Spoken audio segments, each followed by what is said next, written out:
Have you ever been asked, "What do you want for dinner?" Or "What do you think about this movie?" And you genuinely had no answer until you knew what the other person wanted? You might call that being easygoing. You might call it being a people pleaser. But there's something else going on, and it starts in your brain. I'm Dr. Tracy Marks, a psychiatrist, and I make mental health education videos to help you strengthen your mind, fortify your brain, and build resilience. We're in phase 3 of my Science of Love series. The first 2 phases looked at how your brain perceives love and how it decides whether closeness is safe. Now we're looking at the patterns that develop inside ongoing relationships, the ones that form quietly over time below your conscious awareness. And this first video is about one of the most common and least recognized of those patterns: losing yourself. In close relationships, some degree of identity overlap is normal. In fact, it's part of what makes close relationships feel close. You start sharing routines, goals, decisions, and emotional experiences. You become more collaborative. You begin thinking in terms of we because your life is really intertwined with someone else's. That's not dysfunction, that's bonding.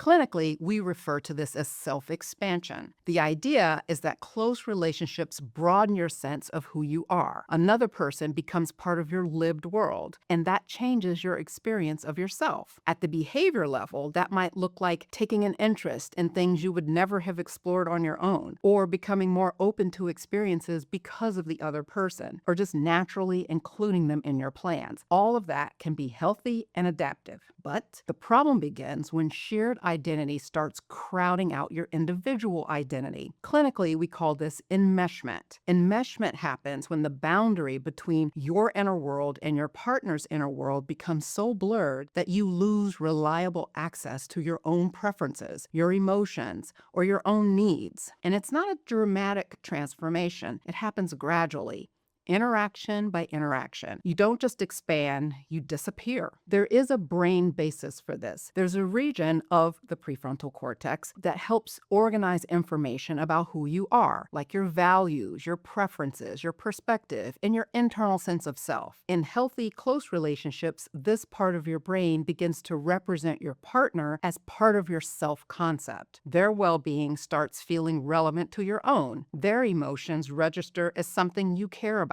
That overlap is normal, and it's a sign of genuine bonding. But in enmeshed relationships, that overlap becomes so complete that when you try to access your own inner experience, your brain automatically pulls in your partner's as well. You can't answer, "What do I want?" without first answering, "What does he want?" or "What will she think?" Now, this isn't weakness or codependency in the dismissive way people throw those words around. Your brain has genuinely reorganized its sense of self around the relationship. The me circuitry has been overwritten, and neuroimaging research actually confirms this. People in highly enmeshed relationships show measurably reduced self-referential processing when asked about their own preferences and reactions, and that's a real structural change. Here's another layer to this. When you spend a long time chronically attuned to another person's internal state, like tracking their mood, anticipating their needs, adjusting your behavior based on their emotional weather, your attention gets trained outward. And over time, you actually lose accuracy at reading your own body's signals, like hunger, fatigue, unease, desire. The body is constantly sending you information about what it needs. But in enmeshment,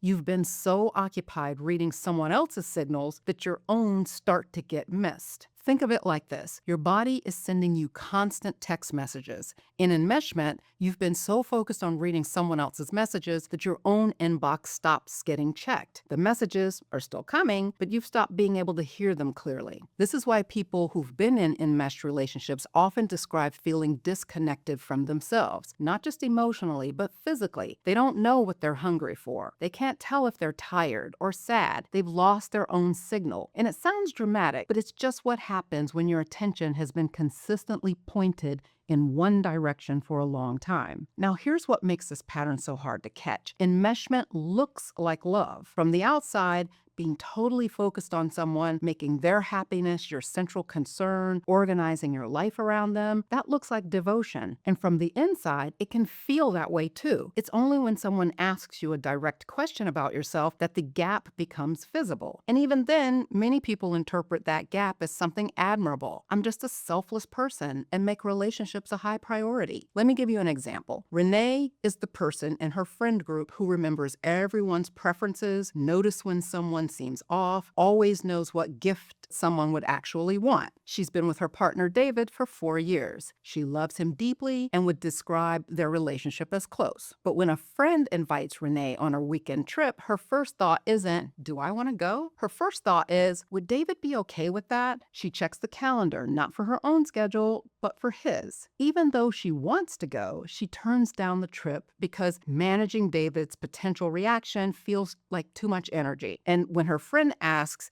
what she wants to do, she realizes she doesn't really know. The question feels almost foreign to her. She used to have a bucket list of places that she wanted to go, but she can't even remember the last time she thought about the list. Now, even though she's thinking these things, she's telling herself, I'm just being realistic. David gets anxious when I'm away. It's just not worth the trouble. And I don't mind staying home. Notice what's absent with that. There is no I want. There's only he needs, it's easier, I don't mind. Renee isn't being a devoted partner in this moment. She's operating from a brain that has replaced its own self-referential processing with David referential processing. And she didn't notice it happening because it felt at every step like the right thing to do. Okay, so I think you get my point. What do you do with this? Whether you fully lost yourself or you just notice that your own needs consistently end up last, the tool I want to give you is something I call the solo audit. And it's exactly what it sounds like, a brief, regular practice of checking in with your own inner experience and answering it from yourself. Not from the relationship, not from what would be easier, but from you. 3 questions to start with.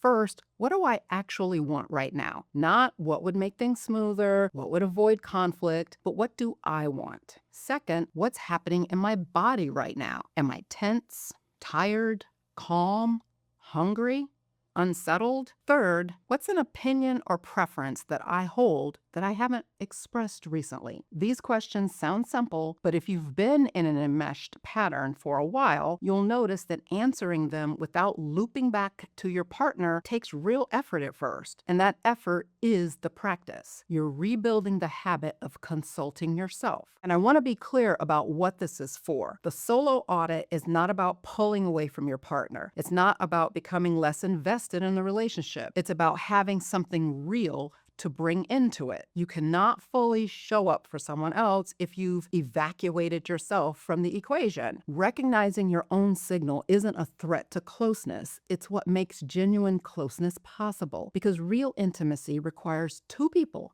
not one person and their echo. If you want a structured way to build this kind of self-inquiry into a consistent practice, my Shine Transformation Journal is built around exactly this kind of work. Noticing your patterns, naming what's driving them, and creating space to hear your own experience clearly. I'll link it below. In the next video, we're looking at what happens to your perception inside a close relationship, because it turns out the brain doesn't just lose your sense of self in a super close relationship, it also starts editing what you see. When evidence builds up that something in the relationship isn't right, the brain has a very specific strategy for managing that, and it's one that almost always wins. That's coming up next. Thanks for watching today. See you next time.